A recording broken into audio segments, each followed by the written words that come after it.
Cottery guy for the amazing work that they've done. We also appreciate each one of you because you are here, because you played a key role in driving the transformative proposition in the Constitution of Kenya 2010, young or old. Now, let me just try to quickly locate where we are. I'm trying to locate first NCC and to locate also your struggle. I heard that you are the struggle for the third liberation. We're doing research which tells me that actually you are the fifth. You are the fifth struggle. Which was the first one?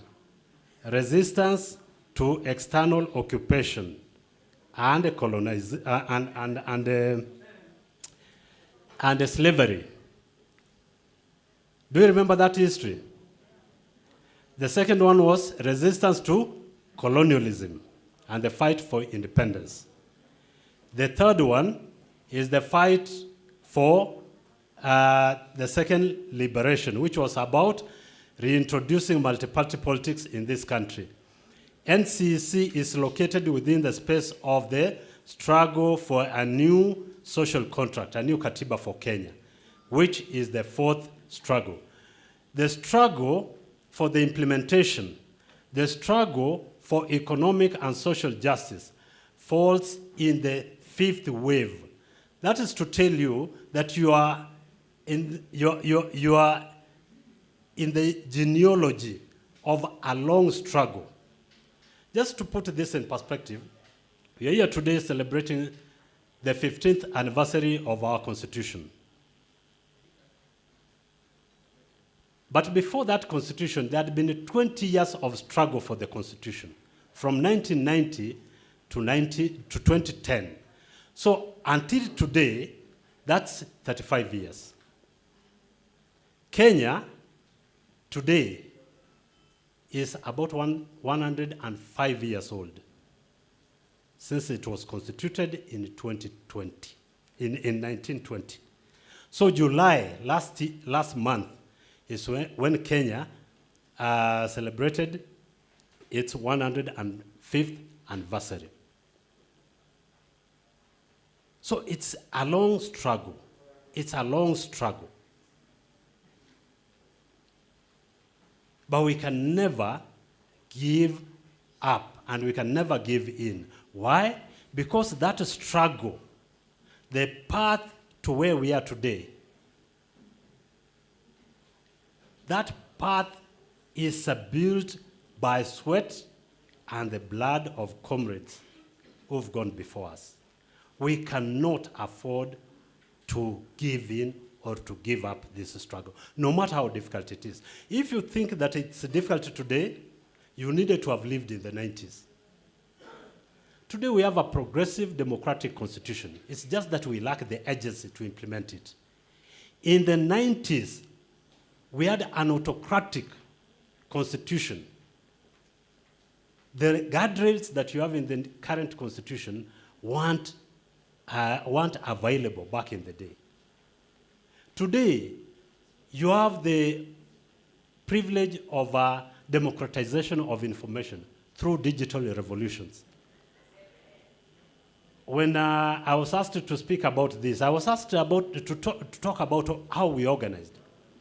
How we organize. Today you can sit and within a second from your laptop, from your phone, you can reach thousands or millions of people through Twitter or through WhatsApp.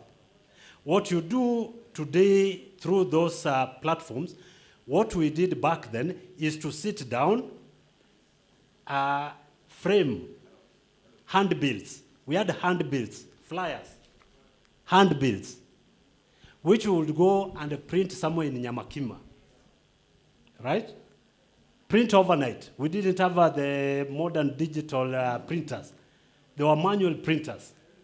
And to get somebody who would be willing to print for you, it had to be subversive because people could not, businesses could not risk the wrath and ire of Moi and Kanu at that time. There were no guardrails for them. If Moi found you printing this material, This material was considered subversive. Then what you do by pressing the button to send your message across the country and across the world, we used to get young people and send them by bus across the country. A Kamba bus. Yeah? They would go to Western Kenya, to Coast, they'll go to Garissa, they'll go to Mandera. All of this, it was subversive. I do not know whether Professor Guy knows this, but the first executive director of Katiba Institute was Waiko Wanyuike. Waiko Wanyuike was one of those people who were running these errands. And there are some of them are here. Some of them here. The second thing we did is infiltrate the civil society.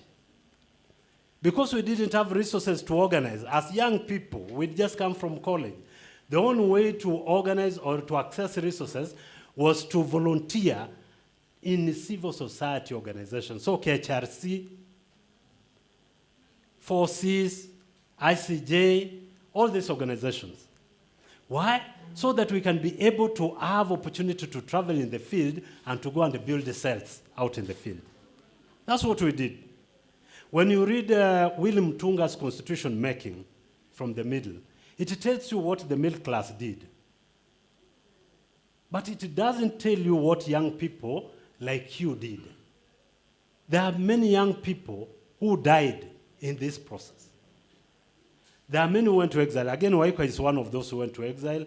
I don't know, there might be some here who went to exile because things were really very, very bad. Some like DK, Kamau, you know, those are people who had, because their people were killed. So when you get discouraged with the fact that in spite of a good progressive constitution, we have regimes that are reluctant or resistant to implement them and to unlock the transformative potential in those constitutions, remember that there are those who have walked this journey and they never gave up. So we can never give up. There are 2 points I just want to state because I was given a little time here to encourage us. When NCC was founded in 1996, the country was caught in an overwhelming sense of apathy. It was hopelessness. Moi had somehow wiggled back into power in 92 with minority of votes, less than about 34% of the votes.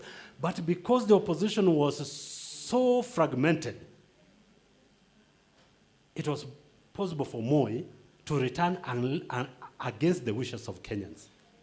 So that was a period of hopelessness. And the 3 conditions that are necessary for transformative of revolutionary change, 2 of them were present. There was the objective condition because, for instance, the economy was contracting. Kenya was growing at about -2%.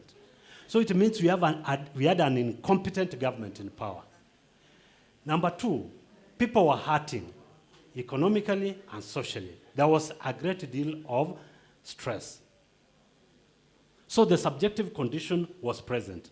But the 3rd condition, which is organizing, was absent. The political opposition was fragmented. And there was antipathy between the politicians and the civil society and the social movements. So the big question, the learning question as to what was to be done was how to unite all these fractious groups. And in 1 year, the National Convention Planning Committee, which had come out of 4Cs, the Citizens Coalition for Constitutional Change, was able to bring together the different political formations, to bring together civil society organizations, youth and students, and women movements. And ladies and gentlemen, it is through that hard work that eventually in 1997, the NCC, which was formed as out of NCPC, was able to rally Kenyans to break the autocratic back of Moi and Kanu. And if you think that Ruto if you think that a Ruto is difficult to break, then you had to go back to Moi and Kenyatta. Professor Guy himself had to go into exile because of the autocratic state that was wielded by Kenyatta and then Moi. And you've heard about detentions. You've heard about the many deaths, about the many broken families. That was the state in which NCC was organizing. So I want to put it to you that much as this country is stuck in a rut, and much as there is hopelessness, through you, shaping yourself into agency, it is possible to bring change. And somebody talked here about Messiah, the Messiah syndrome. One thing I'm happy about the Gen Z uprising is the upending of the whole concept of a Messiah. The Messiah who will liberate this country is in you.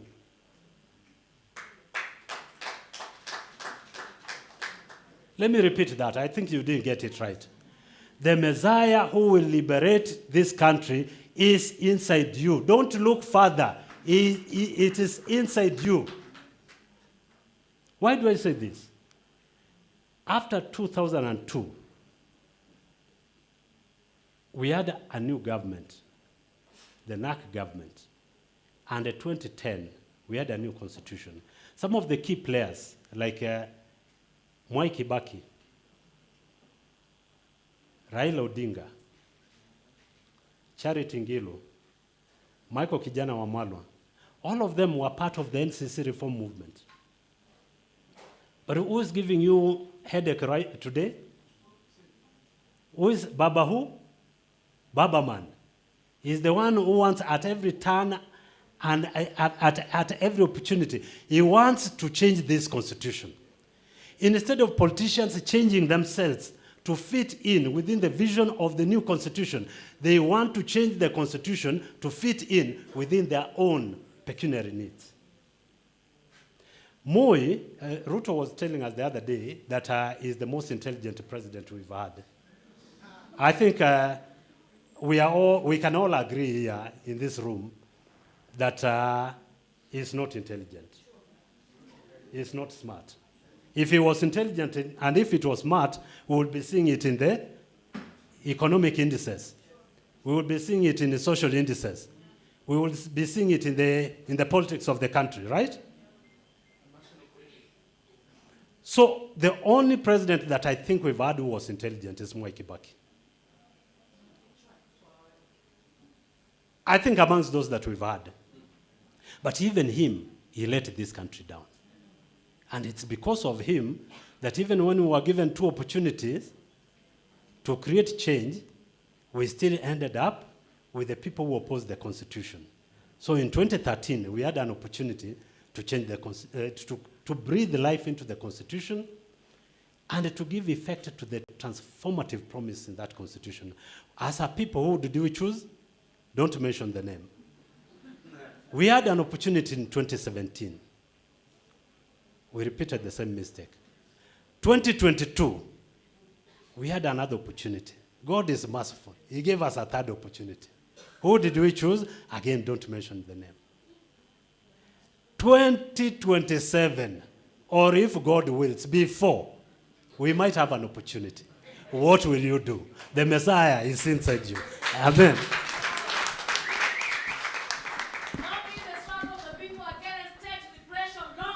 Long live. Dictatorship, Ruto must go. Okay. It is either end term, no term, half term, everything else.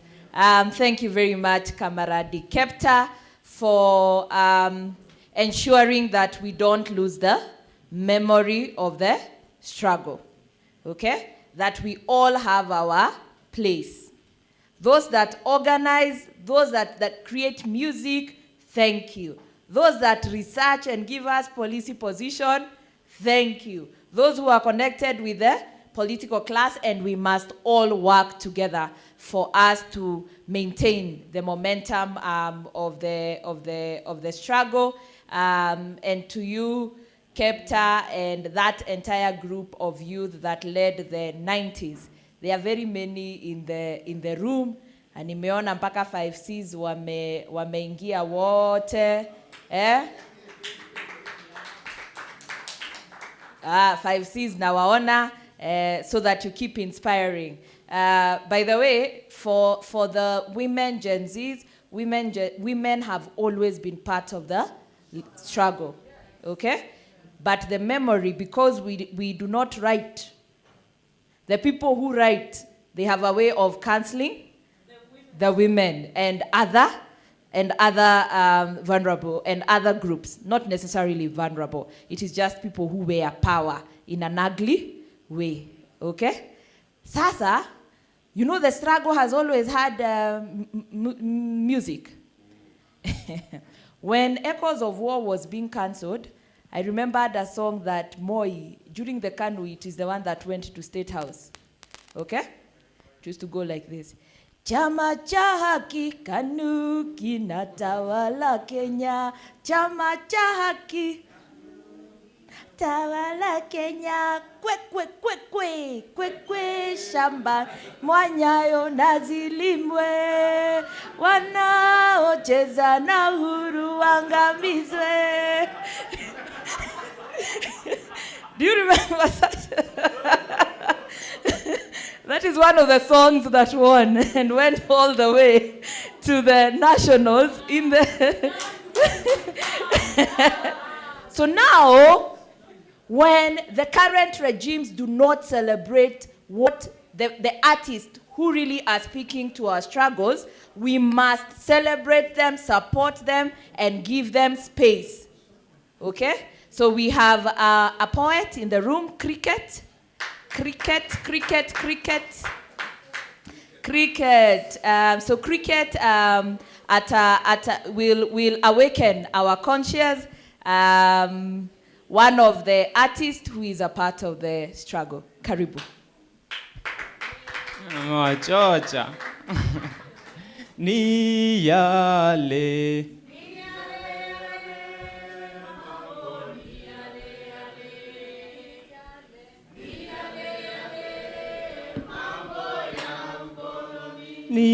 Niwale. Wauaji. Niwale.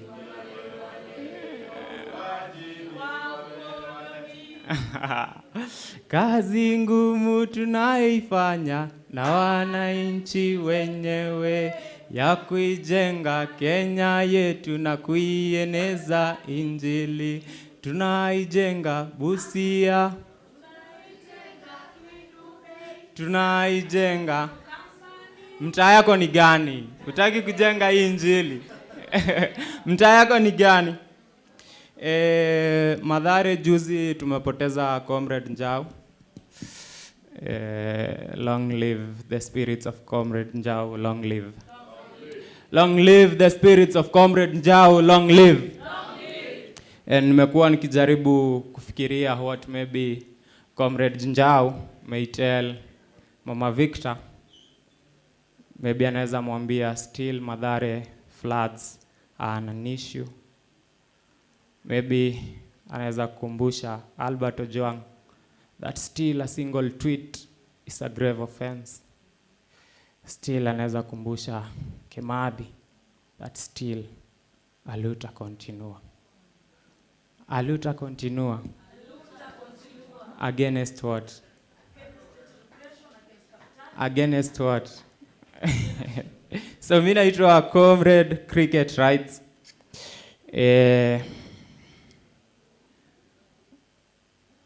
Mama yangu anaitwa Wanjera. So one day workers wata unite na system ya majamba zitabaki manjaa basi. Mkulima wa baadhi ata question mbona after produce ako manjaa basi. Basi uferi wafanyikazi kwa shamba za maua. Selector ata change playlist na kucheza tracks za mapinduzi basi. Kwa sherehe tapiga pamba local after kudevelop industries zetu za cotton basi. Members wa union kaa kotu watarise, payslip zao zinakonda na Francis ananona at no worries basi. Streets zita flood fighters wakiprotest kwa system haiwezi jenga hata drainage basi. Tutarename streets Mama Victor, Mama Koigi, Mama Ndudhu, Mama Getao Mwara, Wagare Maathai, Nekesa, Musa, na arekorwa togoria Mwariama na mtekeleze katiba basi. Stars za newspaper tutarewrite history ya watetezi walijoin system inadhulumu wananchi basi. Farmers wata embrace organic farming na scandals za fake fertilizers zitaisha basi. Occupy cereals board, mahindi waliacha inaoza tukiimba njaa, tutashare basi. Streets za Zuckerberg zitajaa posts za kuvua Gates na Elon Musk za ukapitalisti basi. Chama zitakuwa na wamama hawata mama kwa speeches basi. Wafuasi hawatachanga kujenga shule kwa churches zenye watoto wao hawata afford basi. Export ya teachers itaisha na klasi zetu zitakuwa na walimu wa kutosha basi. Lectures kama za Misere Mugo, Kamoji wa Ashira, Goge wa Thiongo, Maina wa Kenyati, Mazrui, Edward Oyugi zita inspire militant students. Onyangolo, Tirop, Tito Adungosi, Karemi Ndudhu, likes za Wafula waibuke basi. Ati imba iyaya we, iyaya iyaya iyaya iyaya, oh iyaya we. So leo hata wakichain my body lazima nita free my mind kama Misere. Sita betray hii motherland kwa kusubmit cooperation. Kwa hii country imejaa patriots kwa jails na prisons. Economy ni colonialist na hii regime ina create poverty na kufanya ama youths wanakuwa criminals. Nimekataa kunyamaza kuona tunaoga mikono kuserve bullets. Itaandikwa na pen waambie ni basi waiandike na rifle. Sina fear imprisonment kwa regime ina treat citizens kama slaves, ina to deny human rights na bado kwa public holidays na imba love, peace and unity. So niaje hii country ni most democratic time others wanakufa na njaa. Niaje hii country ni most democratic time others wanakufa kwa detention cells na torture chambers. Country ni prison, home ya oppressed alafu a small minority na enjoy privileges. Exam papers zimechelewa kufika Turkana ati transport ni ya udu. Na ballot papers zilifika before 6 am. We waacha bana. So taunganisha stima, tutaunda barabara, tutajenga serikali na vijana ya boda boda na mama mboga. So aka slogan nikaga sha goa. So Mr. President ndi route O gani unatupeleka? Kusema education ni free na vile books ni expensive ni ku-exercise our minds. Kusema education ni free na jana kuna mtoi alisari shule juu alikosa uniform ni ku-exercise our minds. So unafilaje sasa nyorezo wako wanakuongoza national anthem na tujenge taifa, alafu Mokuru, Korogosho, Dandora mtaa yako wanabomolewa. So unafilaje sasa nyorezo wako wanakuongoza national anthem na tujenge taifa, alafu Dandora, Korogosho, Mukuru na mtaa yako wanabomolewa. So Mkenya, tuamke, tupambane. So ni kanisa ilitumika kuomba kura, wakasoya na Biblia, but sahi wanatumia kifua kuongoza. Time constitution ilifaa kukaa tiba. So Meru alichagua governor wakidhani atapiga Kawira, but sahi bado hakuna mwangaza. Nairobi Johnson bado anasaka ja kwa government nanua curtains za 10 million. We jiulize akina nani wanabebwa mapasia. So call kutoka kwa streets ni short call, but najua itakuwa na haja kubwa. Call kwa rezo status imechange, umeunpin chat zetu. Hata dipin hustler na dose kwa self, real hustler na dose kwa shelves za vibanda kwa streets ananyeshwa daily na bado unadai power yako Irene. Mr. President, serikali ilikuwa ya mama mboga ama ya mama mwenye mashamba ya mboga? So utaunganisha stima aje? Time power news story shocking. Airport imekosa lighting. Kizunguzungu majirani wanacheka wanaongozwa na kina Samia. Woi, na bado ana suluhu. Story ya vijana wa boda boda. Kwani ilikuwa kubeba for ride ama? Kwani zakayo? Historia ya kuunda barabara. Ona imekuwa ngumu kama kujaza maji kwa poti imejaa holes. Ni yale yale. Ni yale mambo policies walitype alafu zikasainwa na ball pen, na hapo ndio tulichezwa. Koti wakapiga perfume na expectaji wataheshimu court order. So 21st century gava yako bado inatumia unga ku bribe nation kuvote. Mkulima wa kahawa ana go loss after sales juu kutoa chai. So nani haoni Kenya taa bado hakuna. Nani atatikileta article 1 ya constitution vifiti. All sovereign power belongs to the people. All sovereign power belongs to the people. The people ni set flani ya rulers wa kuprotect wealth kwao. Sunday wamekrama Apostles Creed, alafu Monday greed inawa drive na testimonies za vile 7 days without prayer inawafanya weak. Wajasikia kiongozi wa Wanga alikuwa na bongo na bado alikuwa deceived na sweets. Mambo leo still ni koloni, believe me, hata Mugabe angekuwa Kenya na hangetaka wanamuite roba. Ama ni roba. Wewe acha bana. So tunaishi na country by the president anapenda the youth but most strategic jobs anapenda the old, na kwa hiyo mood still awari country yenye na constitution kama ni leadership nachagua humanity kwa leader wangu. Juu kama leadership ni school degrees na certificates, basi hadi zile karatasi za Waititu zilikuwa true. Ni Ferdinand alizimisinta pret. So pieces mobs za peace wasanii wanaandika lakini bado hana amani. Kiongozi mwananchi alichagua already anamfichia white. Already ana stock ya ngano ya kubandika posters time ya campaign na Turkana tunakufanja. Wanjiku waezi afford kawairi mom kulimwa roskoko na majani chai analia njaa toka time ya Nyayo. Afya center ni kama base fulani ya viongozi waendea snacks, docs ni less, hospitals ni less, na zenye ziko bado hazina madawa. Doc ana complain of protective gears, ndio anatekicha ya 4M na last time nurses wali strikes ni jana. Si wages zinafanya mwalimu kuhata kidato. Si wages zina donatives kwa evicted Kariobangi, Mokuru na Ruai. Unanyomoke Ruai ginya hakiri.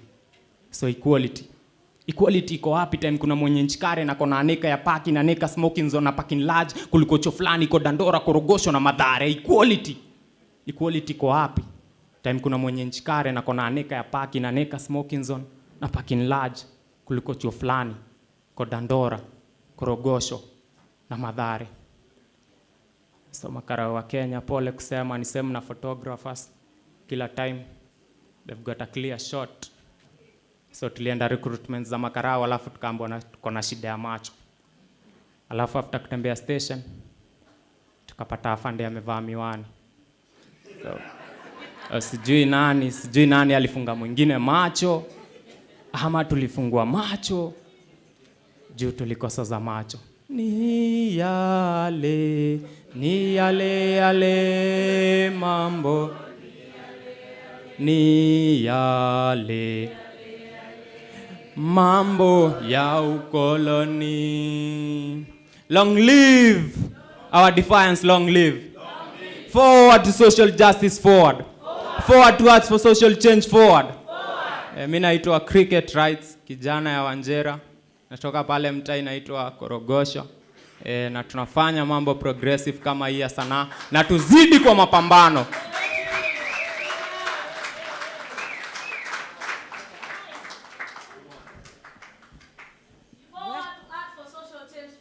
Forward.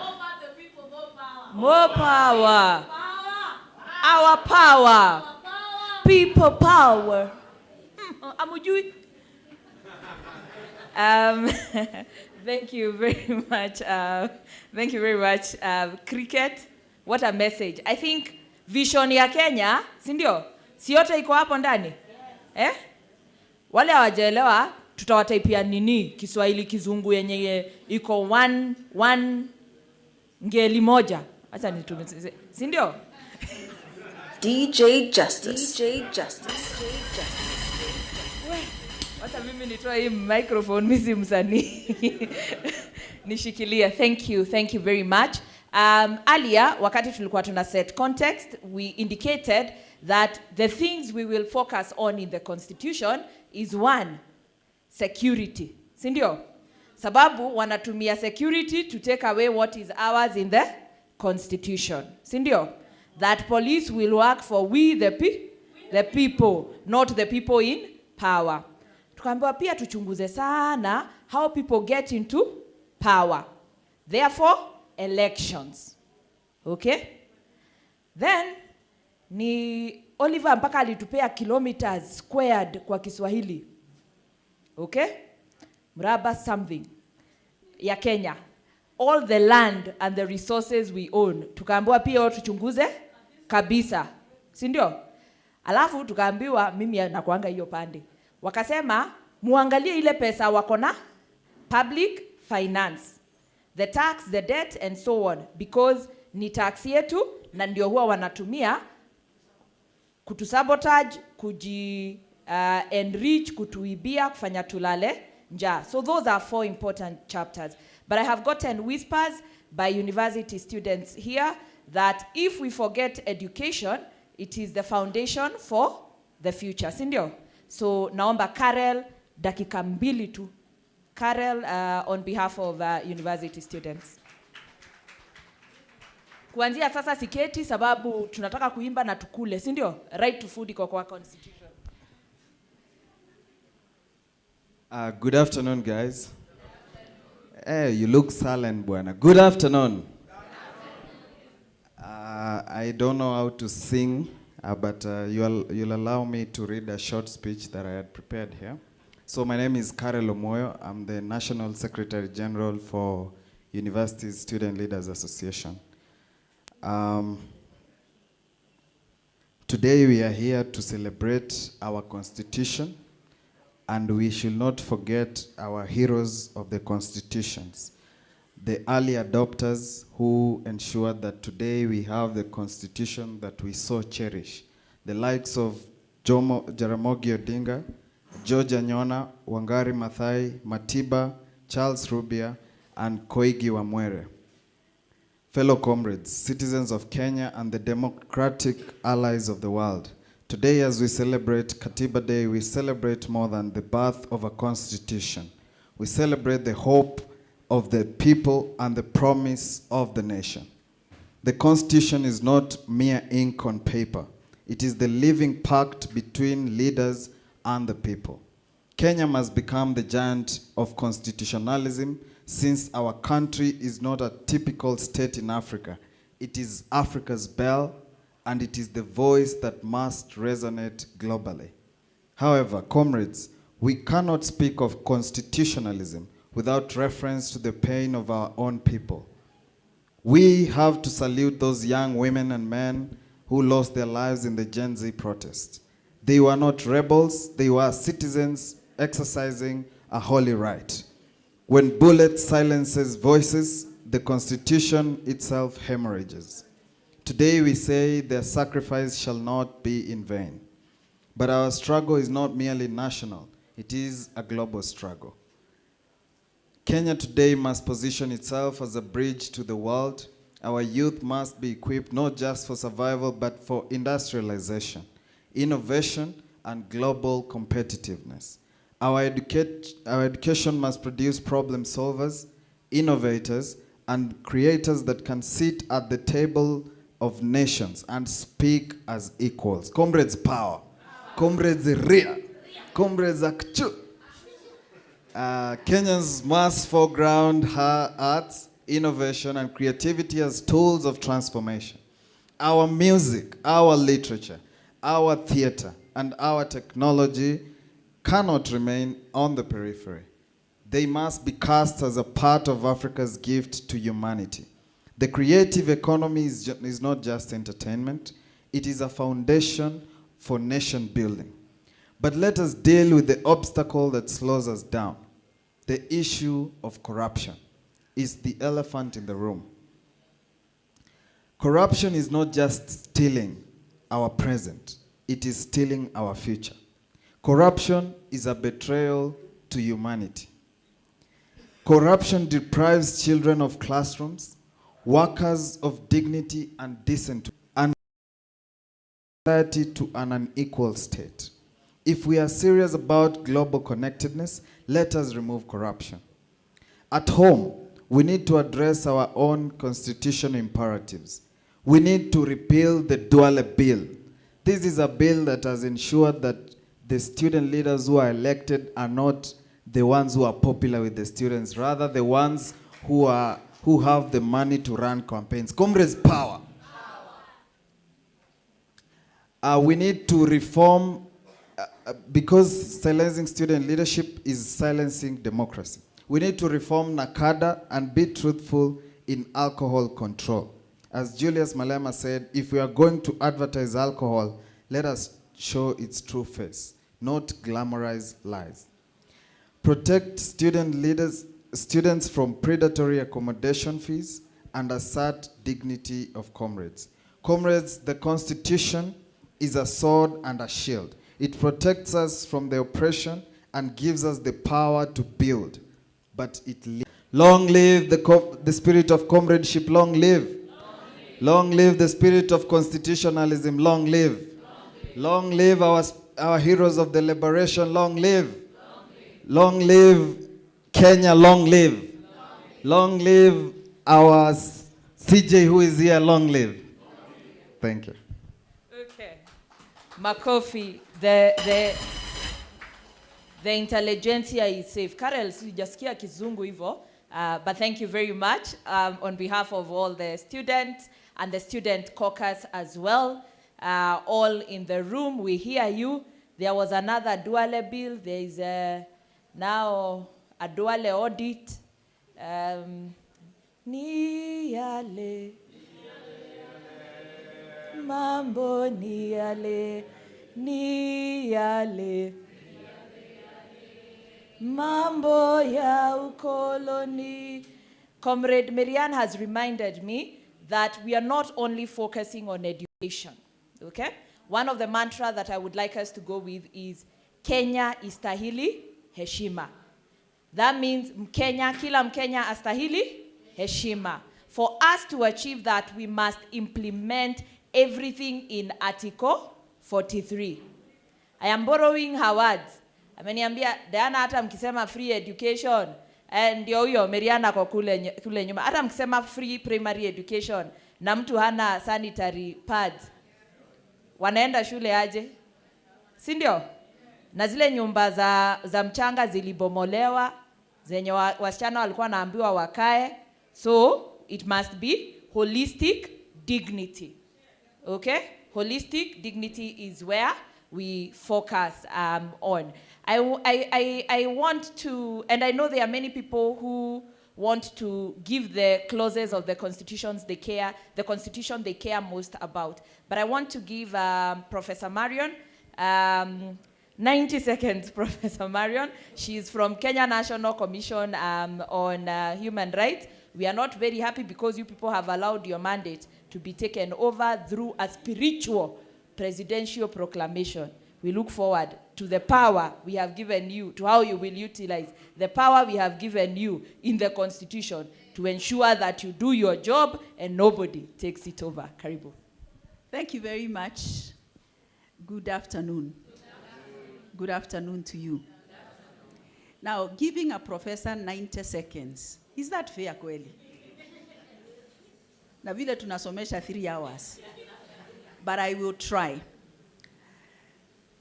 You invited us here, but we have many things going on. So we said, hata tukichelewa tutakuja. So I appreciate. You know, it is good that we have this kind of meeting because we have many people from different ages.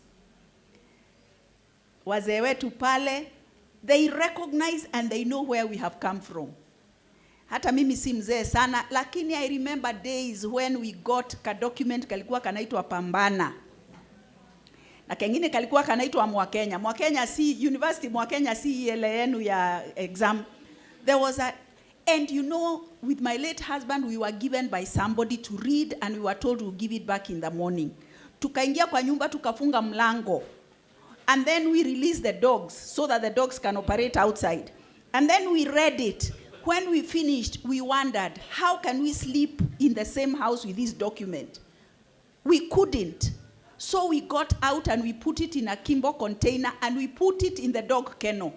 Tukafungia mbwa huko ndani pengine. That is where we have come from.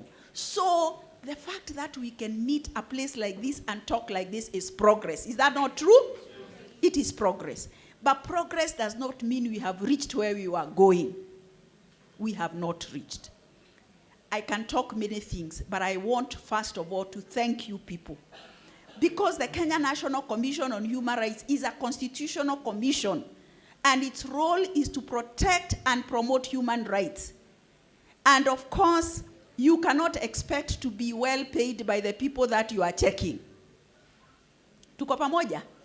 And we are supposed to oversight government to see whether anybody is violating the rights of others, and we expect them to give them money. So they give us money kama Panado, so that we don't get an overdose, but we still work because of you. Clap for yourself. Because you are the people, human rights defenders, you are the people who do the work, and you give us that information, and because we are protected by the Constitution, we can stand and say what you told us. And when we say what you told us, we can go back into our houses and sleep. So we want to encourage you to continue telling us what is happening huko mashinani. We verify it and we talk and we say loudly. We are not compromised. The right to worship is okay. Kama unataka ku-worship ukiangalia Mount Kenya, sawa. Kama unataka kwenda Shakahola, shauri yako. But please, don't interfere. We are a civil state. We are not a state that has a state religion.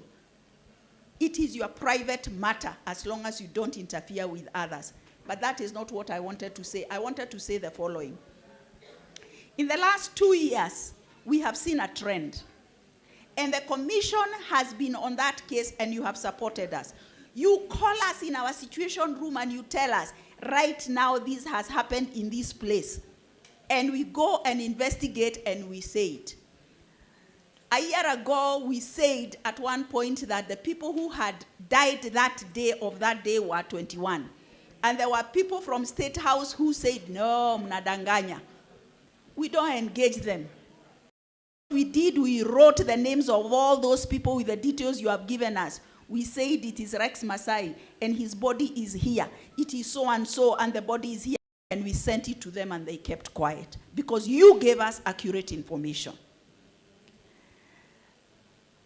We have been pushing for compensation of those people who lost their rights, like their lives, who were injured and lost their property. You also have told us that information. The other day, at that time we said there are three groups of people on the street. We say they are protesters, and those are protected by the Constitution. Kweli au si kweli? And those ones have a right. We say there is a second group who are also recognized in law, and they are called security officers. And those security officers have a mandate to escort these people and to prevent them from getting wasimamishe magari nini, so that they can have safe passage. So their role on the street is well known and documented. Kweli au si kweli? They are called police. We say there is a third group on the street, and they are called goons. Those ones are not supposed to be on the street. They are criminals, and the police should deal with them. But now we saw them coming, and coming even more. We even saw the police that they had forgotten what they are supposed to be on the street. Instead of protecting the protesters, they protected the goons. We said it. Ni kweli? Yes, we said it. Now, compensation. What we have said, and you have said for so long, has come out. They have said, let us compensate these people. And then they set up some committees. And we said, look here, there is no way that I can hire a cook in my house, wakunipikia na watoto wangu, and I give them to come now and cook for me and my children. Why did I hire the cook? The Constitution and the law gives institutions that are supposed to deal with victim compensation. It's there. There are organs in the system that are supposed to deal with them. The Kenya National Commission on Human Rights, others. So hawa wanalipwa, my salary is being paid to do these things. Mbona tunaenda kutafuta another committee to do it outside this established structure? We said it. We said kama nilivunjwa mguu wangu and I saw it is a policeman, how can I then go back to a committee where the Ministry of Interior, where that policeman is under, at is going to pay me? Huyo askari si akiniona atanimaliza. So it does not instill confidence. We said that. But what I want to leave you with is very simple. Compensation is restorative judgment, justice. Sema restorative. Restorative justice. Ni kusema nilivunjwa mguu so si kwenda kibarua so mnilipe for time lost. But what about retributive justice? Yule alinivunja ni nani? Kama msimjui, si atanivunja tena?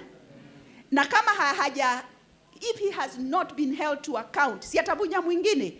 So let not our eyes be closed. Good, compensation iendelee. But retributive justice, lazima we get justice.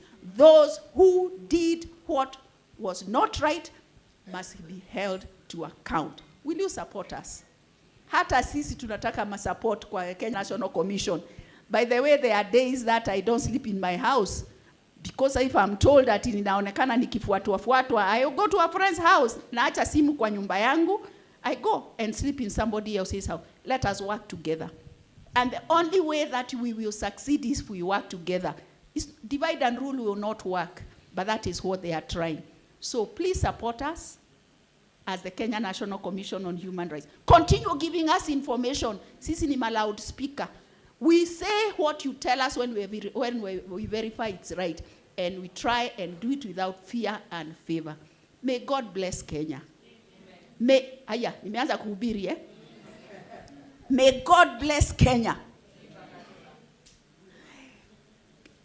Katiba is what has brought us where we are. That is why you can be in this meeting and go back to your house and sleep. And when the rule of law as set up in the Katiba is not followed, that is what is called anarchy.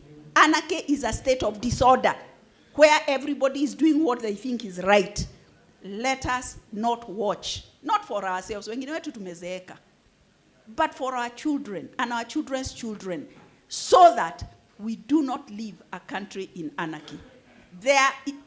Last one, remember, there is no leader whose people have risen against him who has succeeded. Let me repeat. History is very good because it documents things. There is no leader his people stood against him and he succeeded. And if you know one who succeeded, kuja hapa uniambie ni so and so nitakupatia 5,000. There is no leader.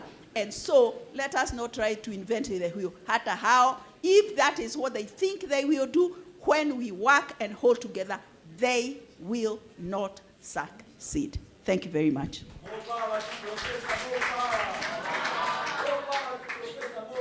More power. More power. Professor, before you sit down.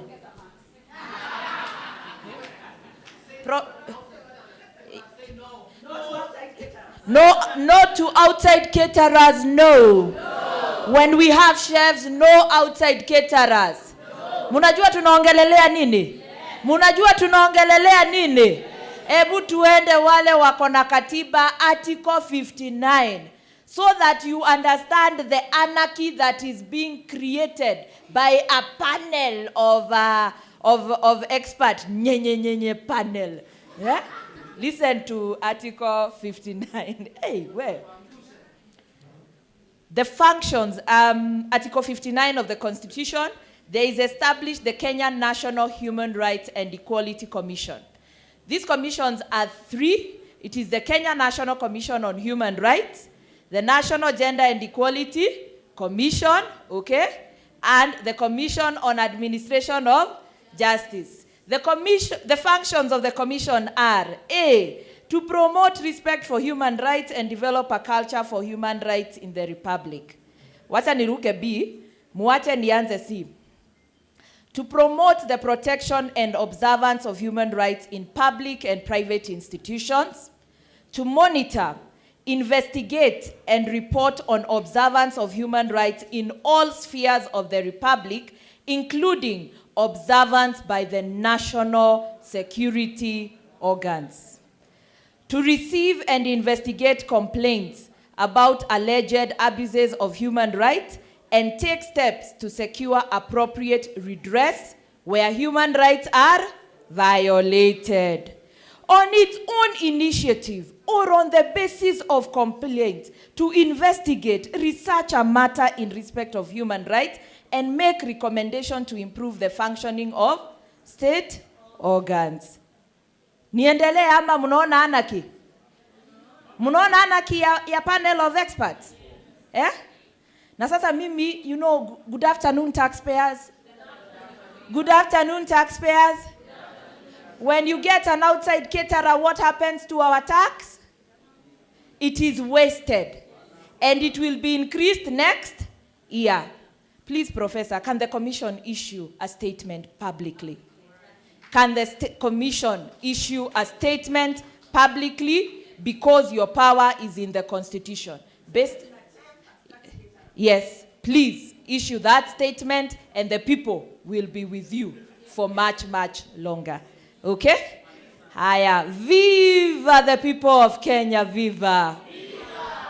Forward with constitutionalism, forward. More power to the people, more power. No power to the anarchist, no power. Resign to anarchist, resign.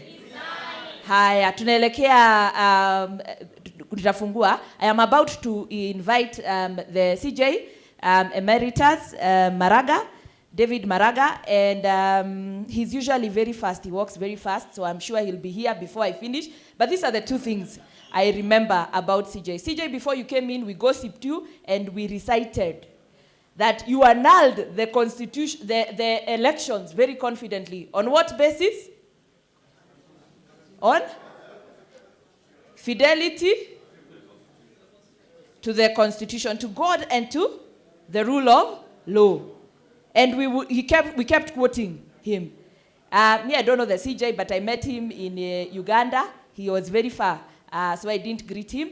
Then everybody, all our neighbors were saying, you people can actually have a CJ who stands up to the executive just on the basis of fidelity to the Constitution. Okay? Then, umesikia mimi ni mtu naamini equality. Nimejaribu mpaka kuokota signature Kenya hii ndio tupate two-third gender rule, which is wrong. It is just 50-50. The population, the way we are in the population is the way we should be in power. It was wrongly crafted, and I can see Tom acknowledging. The CJ wrote a letter to Uhuru Kenyatta to dissolve parliament because they were not compliant. And judicial structural interdict that then pia cabinet ilipewa ultimatum ama idissolve, they ignored. Okay? So nikisoma katiba, I am happy. Iro ya mbele naona ni ya watu wamesoma katiba. Hata wewe Githuku umesoma katiba kama Haron Dube. So welcome CJ Emeritus on this day of Katiba Day. Thank you very much. Thank you very much. Good afternoon. Good afternoon, comrades. Things